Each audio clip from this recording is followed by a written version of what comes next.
Bonjour, bienvenue sur Bookey. Aujourd'hui, nous allons présenter le roman Crime et châtiment de Fiodor Dostoïevski. Avec Léon Tolstoï et Ivan Tourguenieff, Dostoïevski est l'un des trois grands auteurs de la littérature russe du XIXe siècle. Crime et châtiment est l'un de ses chefs-d'œuvre les plus connus. Le roman explore la psychologie sociale tout en racontant une histoire de crime et de rédemption. Le récit se déroule à Saint-Pétersbourg, vers le milieu du XIXe siècle, et met en scène Raskolnikov, un étudiant en droit. Après avoir commis un meurtre, il est rongé par le remords. Il finit par retrouver la paix intérieure après s'être rendu à la police, sur les conseils de Sonia, une âme chrétienne bienveillante. Dans ce livre, Dostoïevski décrit magistralement tous les états d'âme du meurtrier. En 1864, Dostoïevski fonde avec son frère Mikhaïl la revue littéraire Epoka.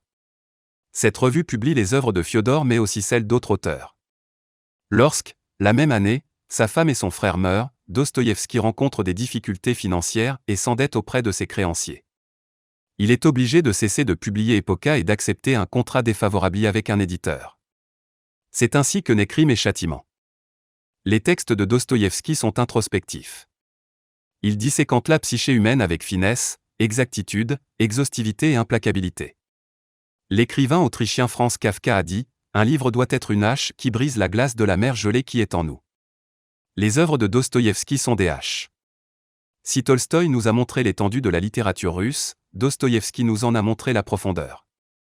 Dostoïevski, qui a lui-même connu des moments difficiles dans la vie, dénonce dans ses œuvres les travers de la société, qui maintient les plus pauvres dans la misère et les pousse au crime. Il décrit les conditions de vie et les souffrances des classes populaires et compatit à leur sort. Il affirme la nécessité d'un changement social. Comme l'a dit le poète russe Merezhkovski, Dostoïevski est parfois plus proche de nous que nos proches. Dans la maladie, il souffre avec nous. Dans les bonnes comme dans les mauvaises actions, il est notre complice. Rien ne rapproche plus les gens que les épreuves affrontées en commun. Le crime et la punition qui, en général, l'accompagnent, sont des thèmes récurrents de la littérature. Ils symbolisent la chute de l'humanité après le péché originel d'Adam et Ève et le long chemin qui s'ensuit vers la rédemption. Le roman de Dostoïevski soulève de nombreuses questions. Qu'est-ce que le crime? Pourquoi les gens commettent-ils des crimes? Est-il possible de se racheter après avoir commis un crime? En marge de son manuscrit, Dostoïevski écrit que son objectif est d'exposer ces dilemmes. A-t-il réussi à les résoudre? C'est ce que nous allons découvrir ensemble dans ce Bookey. Nous présenterons le roman Crime et châtiment en 3 parties. Dans la première partie, nous résumerons l'histoire. Dans la deuxième partie, nous parlerons des descriptions psychologiques en littérature et verrons comment Dostoïevski les utilise pour brosser le portrait du personnage de Raskolnikov. Enfin, dans la troisième partie, nous nous intéresserons aux messages religieux et humanistes du roman. Raskolnikov est étudiant en droit à Saint-Pétersbourg. Faute d'argent, il est contraint d'arrêter ses études. Il loue une chambre exiguë et sombre, sous les combles d'un immeuble de 5 étages. Il passe la majeure partie de sa journée seul, à ruminer son malheur dans cette pièce trop petite pour lui. Arrogant et introverti par nature, il est peu disposé à prendre un emploi dégradant et mal payé pour subvenir à ses besoins. Il survit grâce à une petite somme d'argent que lui envoient sa mère et sa sœur. En proie à des dettes de plus en plus importantes, il met en gage les biens de son défunt père chez une vieille femme nommée Aliona. Égoïste et malhonnête, Aliona lui offre pour ses objets une somme bien inférieure à celle que lui auraient donnée les autres prêteurs sur gage et lui impose en outre un taux d'intérêt exorbitant. Raskolnikov peine à joindre les deux bouts. Une terrible pensée lui vient alors à l'esprit. Puisque la vieille femme n'apporte que du malheur à la société, il ferait mieux de la tuer et d'utiliser son argent pour financer ses propres études. Aux yeux de Raskolnikov, il y a les gens ordinaires et gens extraordinaires. Les gens ordinaires sont un matériau inférieur qui ne sert qu'à être utilisé. Les individus extraordinaires ont le droit de commettre n'importe quel crime et de transgresser n'importe quelle loi, parce qu'ils sont supérieurs. Raskolnikov pense que beaucoup de grands hommes, tels que Lycurgue, Solon ou bien encore Napoléon, étaient des criminels. Pour faire avancer la société, ils n'ont pas hésité à sacrifier des personnes ordinaires et à transgresser de lois millénaires considérées comme sacrées. Cependant, si Raskolnikov a l'idée de tuer la vieille femme, il ne croit pas qu'il le fera vraiment. Un jour, il reçoit une lettre de sa mère, Pulchérie. Dans cette lettre, elle lui dit qu'elle a mis ses fonds de retraite en gage pour pouvoir emprunter la somme d'argent qu'elle lui envoie pour ses dépenses courantes. Elle lui apprend également que sa sœur Dounia a travaillé comme gouvernante chez un propriétaire terrien nommé Svidrigaïlov. Celui-ci lui a à plusieurs reprises fait des avances à Dunia qui a finalement dû quitter son emploi et a perdu son honneur. Svidrigailova reconnut ses erreurs mais le mal était fait. Dunia envisage désormais d'épouser un riche avocat nommé Loujine. En lisant simplement ce que lui dit sa mère dans la lettre, Raskolnikov comprend que Loujine n'aime pas vraiment sa sœur.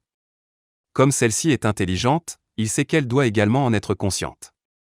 Néanmoins, Dunia veut épouser Loujine et sacrifier son bonheur pour aider son frère à financer ses études. Raskolnikov est profondément ému d'apprendre tous les sacrifices que sa mère et sa sœur font pour lui.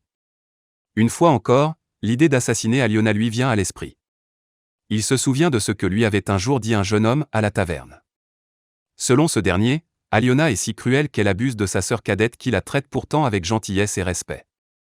De l'avis du jeune homme, tuer quelqu'un comme Aliona et utiliser sa fortune pour faire de bonnes actions profiterait à la société et sortirait beaucoup de gens de la pauvreté. Raskolnikov pense comme lui et veut mettre son plan criminel à exécution, mais il hésite encore. C'est alors qu'il apprend que la sœur d'Aliona sortira à 19h le lendemain et que la vieille femme sera donc seule à la maison. C'est une occasion unique de tuer Aliona et Raskolnikov frémit d'excitation. L'idée de meurtre n'est désormais plus une simple idée. Le lendemain à 18h, il passe à l'action malgré une préparation insuffisante. Dans un accès de passion, il prend la hache de sa logeuse, la cache sous son manteau, enveloppe un morceau de bois et un morceau de fer pour faire croire qu'il veut mettre en gage des objets, et se dirige vers l'appartement d'Aliona. Une fois chez elle, il lui dit qu'il veut mettre en gage un étui à cigarette. Il lui tend le faux colis. Elle le prend et tourne le dos à son visiteur pendant qu'elle essaie de dénouer la ficelle. C'est alors que Raskolnikov la frappe à l'arrière de la tête avec la hache et la tue sur le coup. Il va ensuite dans la chambre d'Aliona pour prendre les objets de valeur. Au bout d'un moment, il se rend compte qu'il a oublié de verrouiller la porte de l'appartement. Lizaveta, la sœur d'Aliona, est de retour et se tient au-dessus du corps de la vieille femme. Horrifiée et choquée, elle est incapable de bouger. Raskolnikov ne s'attendait pas à ce qu'elle rentre si tôt. Il comprend alors qu'il n'a pas d'autre choix que de la tuer elle aussi, et c'est ce qu'il fait, avant de regagner rapidement et discrètement sa propre chambre. Il dissimule les preuves puis se met à avoir de la fièvre et à délirer. Le lendemain, il est convoqué au commissariat. Il est terrifié car il pense que son crime a été découvert et que la police sait déjà qu'il en est l'auteur. Cependant, au commissariat, il découvre sa logeuse qui lui demande de payer le loyer. Raskolnikov est immédiatement rassuré et se sent même un peu euphorique. Alors qu'il s'apprête à partir, il surprend des officiers qui parlent du double meurtre d'Aliona et de Lizaveta. La nervosité le reprend tout d'un coup, au point qu'il s'évanouit. Son comportement inhabituel éveille les soupçons de l'enquêteur Porfiri Petrovitch en charge de cette affaire. Lorsque Raskolnikov reprend ses esprits, il quitte immédiatement le commissariat. Craignant que la police ne vienne bientôt perquisitionner sa chambre, il décide de se débarrasser de toutes les preuves. Il cache tous les objets de valeur d'Aliona sous un rocher, dans une cour qui se trouve loin de son appartement. Les jours suivants, Raskolnikov est terriblement tourmenté. Il erre dans les rues en se demandant s'il doit aller se rendre à la police. C'est alors qu'il rencontre Marmeladov, un alcoolique qu'il a déjà vu à la taverne. Marmeladov vient d'être renversé par une calèche et finit par succomber à ses blessures. Raskolnikov décide de donner les 25 roubles qui lui restent à la veuve du défunt, Katerina, qui souffre de tuberculose. Il rencontre leur fille aînée, Sonia. Pour subvenir aux besoins de sa mère en mauvaise santé et à ceux de ses 3 jeunes frères et sœurs, Sonia se prostitue. Son sacrifice pour sa famille touche profondément Raskolnikov. À peu près à la même époque, la mère et la sœur de Raskolnikov arrivent à Saint-Pétersbourg pour rencontrer Loujine, le futur mari de Dunia. Toutes les deux sont ravies de revoir Raskolnikov après une si longue séparation. Cependant, en raison de ses tourments intérieurs, il se comporte froidement avec elle. Le mariage de Dunia l'inquiète néanmoins, et il décide d'essayer de faire en sorte qu'elle y renonce. Loujine a écrit une lettre à Pulchéri pour l'informer que Raskolnikov a donné 25 roubles à une fille d'ivrogne, une jeune femme au comportement notoire.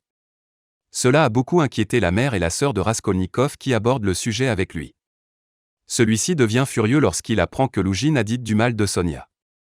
Il se rend avec sa mère et sa sœur chez l'avocat pour exprimer son opposition au mariage et défendre Sonia.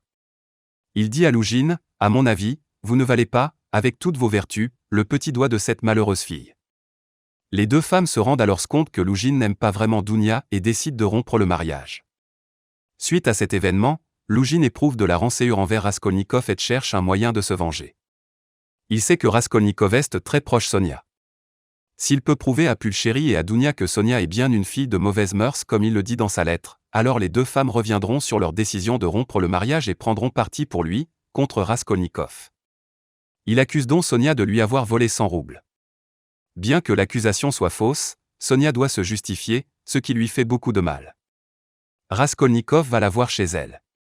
Si elle ne parvient pas à prouver son innocence, elle ira en prison. Sa mère et ses 3 frères et sœurs perdront leur seule source de revenus. Il lui demande alors, si tout à coup tout dépendait de votre décision, si vous pouviez choisir qui de Lougine qui fait le mal ou de votre mère qui fait le bien devait mourir, comment vous décideriez-vous?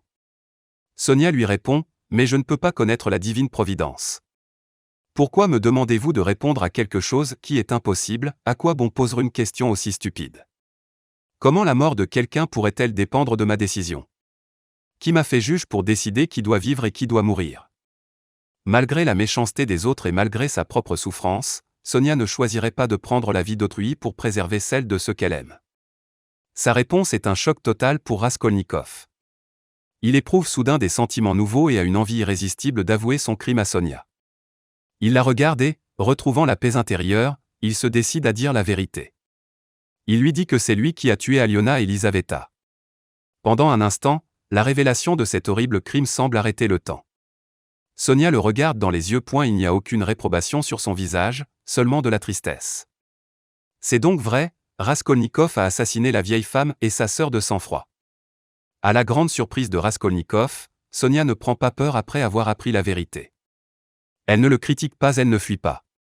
Au lieu de cela, elle se jette dans ses bras et se lamente, « Tu ne penses pas à ce que tu fais.